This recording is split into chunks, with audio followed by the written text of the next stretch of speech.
From a list of roughly 20 great episodes, the following few were selected. There may be a part 2 in the future to talk about some of the others, but until then, these are 8 great Batman the Animated Series episodes. Stage left. Lockup. Sadistic asylum guard Lyle Bolton's mistreatment of criminals is challenged by law enforcement, resulting in him wreaking revenge as the villain Lockup. Yes, his name had Bolt on in it, and he became Lockup. Poetic.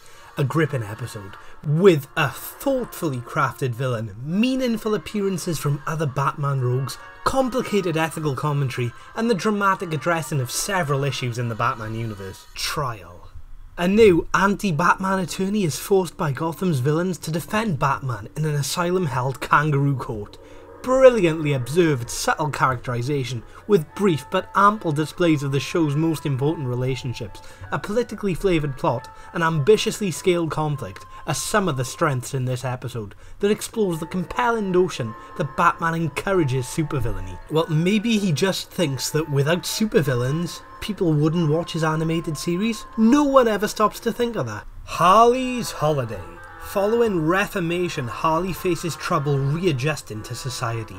The episode magnifies on the strengths of the similar birds of a feather. They even share the feature of a villain claiming society is to blame. The action is more kinetic and free, the conflict is escalated, character sympathy is heightened, and the hero and villain paradigm is strengthened. It also marks the second appearance of Boxy Bennett, a gangster with mysterious connections to Harley, whose underuse from the writers is more criminal than his illegal operations. That's a good line. Another hugely satisfying factor of this episode is that Harley operates completely independently of Joker, causing a rewarding and specific association between her and the Caped Crusader himself. His Silicon Soul, an advanced robotic clone of Batman convinced that he's human, arrives in Gotham. This astoundingly underappreciated episode is equal parts intense, concise and progressive, validating the importance of the Dark Knight's moral code, exploring serious consequence through alternative, audience-friendly methods, and geniusly introducing thought-provoking ideas on artificial life and definition of human nature into a Batman story, thanks to writing that is brilliantly considered and an emotional conclusion after which you may need Silicon Souling. Oh god, I'm sorry. Harley and Ivy.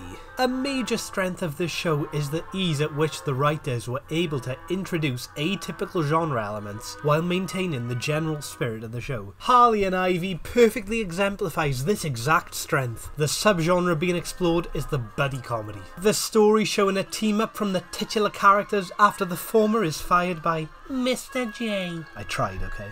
Amidst the concisely plotted script, fluid action and exciting chase sequences, there are some subdued humanizing moments, like Harley being frightened of injections, or longingly fashioning a plate of vegetables into the face of the Joker. By the way, that plate of vegetables is still a better Joker than Jared Leto. Thanks to the strong characterization, the tension, comedy and action are given a sense of completion. The strength of character isn't limited to Harley and Ivy. This dynamic duo's dynamic with the Joker and Batman are interestingly broadened as well, making this one of the most surprisingly rich episodes in the series. The Joker's favour. It would be remiss of me not to give full recognition to the clown prince of crime. After a traffic incident, a hapless white-collar worker becomes indebted to the Joker. The man is summoned after a plot to blow up Gotham Police headquarters is hatched. This simple premise is weaponized for all the complication, absurdist humour, and nightmarish tension it offers. The rich plot leads to a ridiculously satisfying, unexpected piece of character development. The episode also offered immediate audience investment in one-time character Charles Michael Collins. What a fresh guy. Additionally, this marked the debut appearance of Harley Quinn herself. I like Harley, okay? Who was conceived solely for the sake of one joke. I can relate to that. Almost got him. As predictable a choice as it may be, there's a reason this one's talked about so often. Several of the Dark Knight's rogues congregate and share stories of their near victories over Batman. with brilliantly established characterization, productive use for broadcast, and meticulously crafted dialogue. This episode finds an effective method of displaying numerous stories. There's also a welcome sense of self-awareness in the way it addresses every villain's addiction to gimmicks. In many ways, their addictions to elaborate theatrics are the very qualities that make it difficult for them to defeat the Dark Knight. This primary concept so casually and so brilliantly embroils itself into a secondary plot, making an episode that's brilliantly concise and all-encompassing. And finally, the man who killed Batman.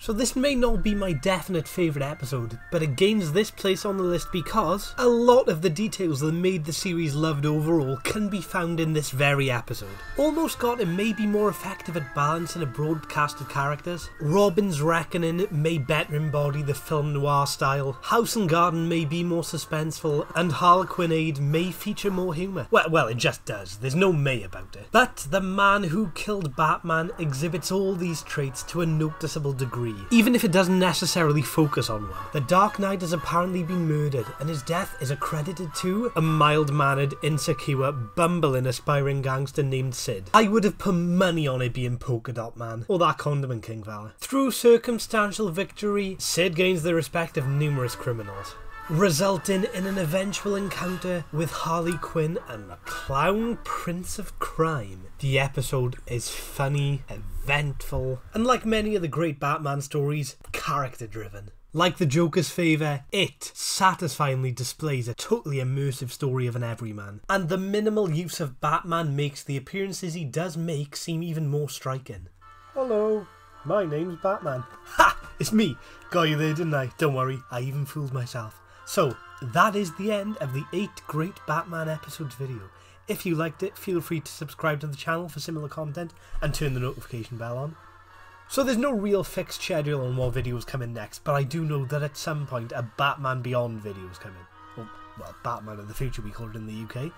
Thanks for watching the video, by the way, and it's 600 subs. I've got to say, it's quite cool. So thanks for that. I didn't want to make a big video about it because when people do that, they sometimes lose subs so that the video gets dated straight away. But if I just mention it at the end of a video that nobody's actually going to get to, then that's alright, yeah?